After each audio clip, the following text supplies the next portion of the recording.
1990 সালের পর সর্বশেষ 2019 সালে ডাকসু নির্বাচন হলেও বিগত 3 দশকের বেশি সময় ধরে দেশের অধিকাংশ বিশ্ববিদ্যালয় ও কলেজে ছাত্র সংসদ নির্বাচন নিষ্ক্রিয় করে রাখা হয়েছে।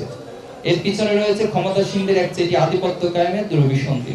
স্বৈরাচার পতনের পর একটি নতুন রাজনৈতিক বাস্তবতা শিক্ষার্থীদের আকাঙ্ক্ষা বাস্তবায়নে বিশ্ববিদ্যালয়গুলোতে ছাত্র সংসদ নির্বাচন এখন সময়ের দাবি।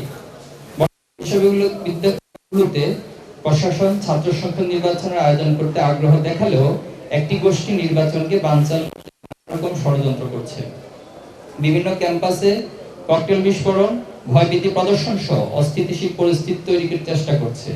অনেক ক্ষেত্রে বিশ্ববিদ্যালয় প্রশাসনও অদৃশ্য ইশারা নির্বাচন দিতে গড়িমসি করছে, যা অত্যন্ত আশঙ্কাজনক।